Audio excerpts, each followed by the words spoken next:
Hey there, guys. How's it going? This is Geoff Shackley, drum instructor here at Freeway Music.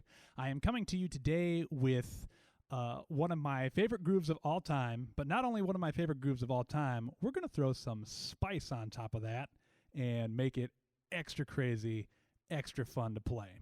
So the groove I am referring to is the halftime shuffle.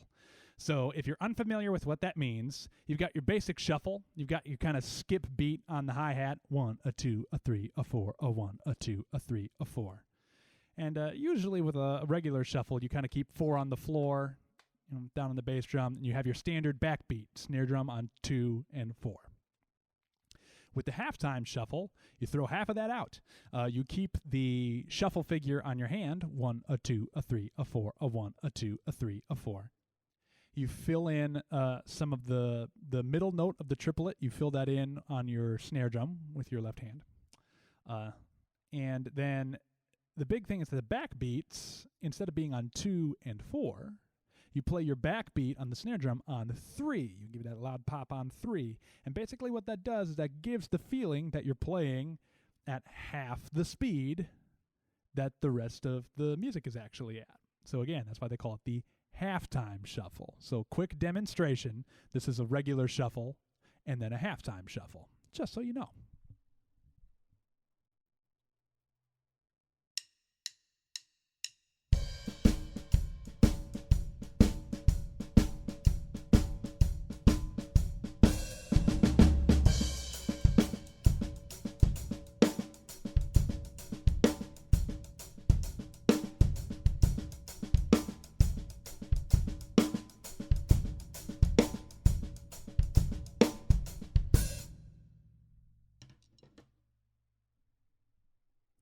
So there you go. That's the quick crash course at the beginning, just in case you didn't know what the halftime or the regular shuffle was, for that matter. Now you know, and knowing is half the battle.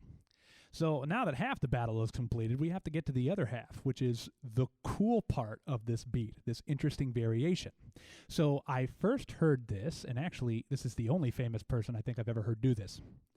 There is an amazing drummer. He is the man, the myth, the legend. His name is Dennis Chambers. If you've never heard of him, as soon as you're done watching this, immediately go look him up. He is mind-boggling. His control over the drums, his finesse, his pocket, all amazing. And not only is he going to play things that you never thought were possible, he does it all with his eyes closed and smacking on a piece of gum like he's just laying around his backyard on a lazy Sunday afternoon. It's unfair that he's that great. But I'm watching a video of Dennis Chambers. I was probably 15 years old, maybe 16 years old. And he is playing a drum solo that he's basing around that halftime shuffle. And he's doing all sorts of cool stuff with that, and it's sounding good. And like the halftime shuffle is probably like way up here as far as like my favorite beats of all time. I love it so much. So he already had my undivided attention. And then he pulls out this giant fill and proceeds to do something that just completely made my brain melt. He made a variation of the halftime shuffle, which sounds like this.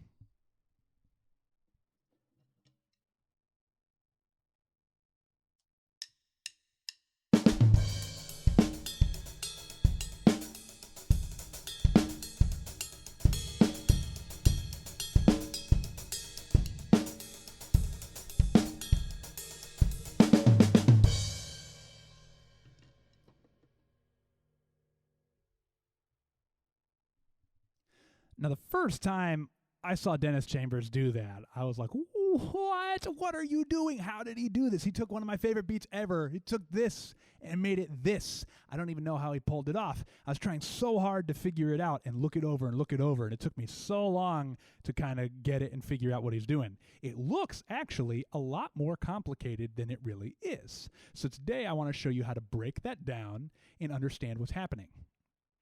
So, first thing to know is that this whole feel change, everything that happens with it, is all to do with your hands.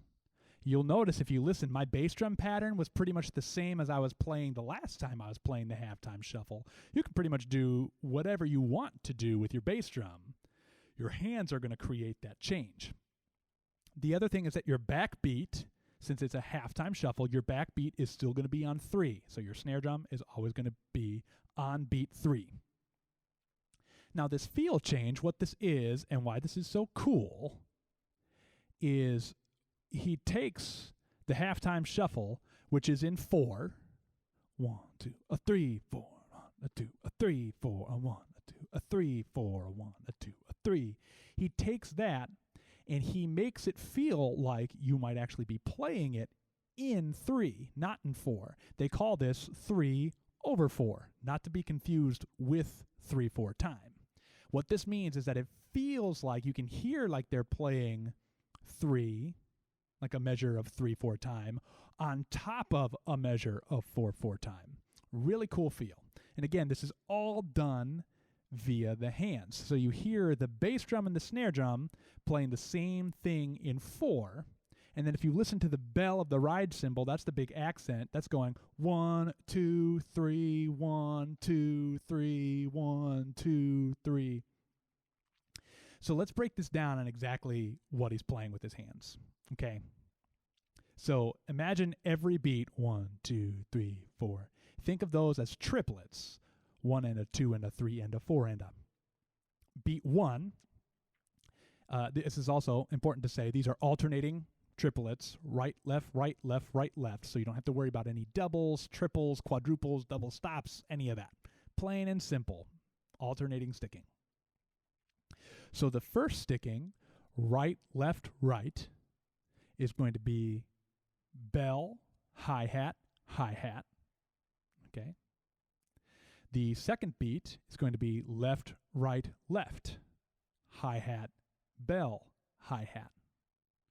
Then beat 3, remember beat 3 is your back beat, so you start, it's right, left, right, snare drum, hi-hat, bell. And beat 4 is really simple, just left, right, left, hi-hat, hi-hat, hi-hat. And that is the pattern you need to remember. So again, we have bell, hi-hat, hi-hat, hi-hat, bell, hi-hat, snare, hi-hat, bell, hi-hat, hi-hat, hi-hat. Simple enough, right? So let's try playing this a couple of times. We'll start slow, and then I'll speed it up a little bit and see where we get.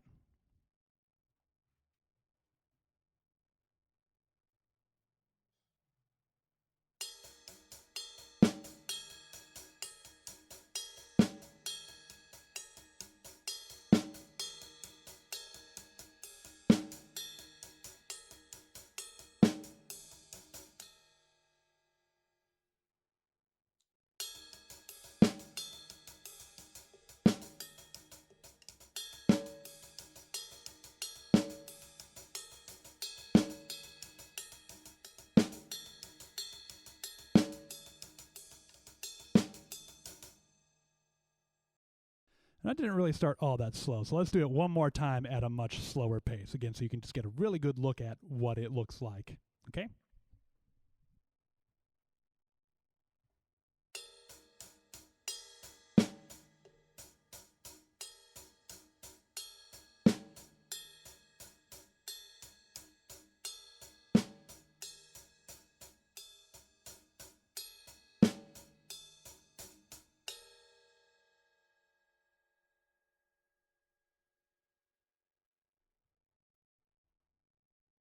All right, so that is the basic hand pattern.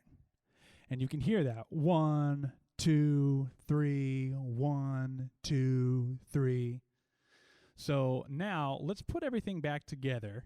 I'm going to try my darndest not to screw up by playing the halftime shuffle and then transitioning into the cooler version of the halftime shuffle so you can hear it together.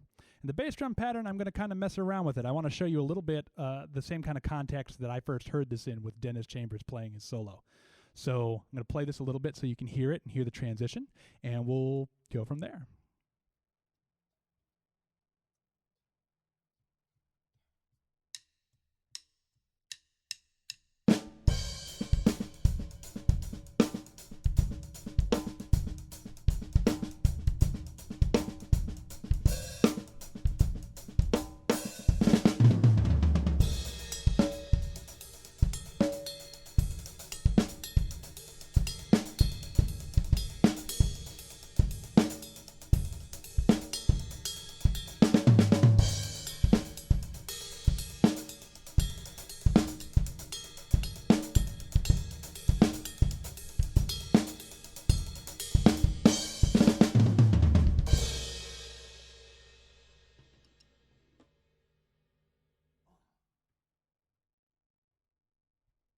So there you go, ladies and gentlemen, the 3/4 halftime shuffle.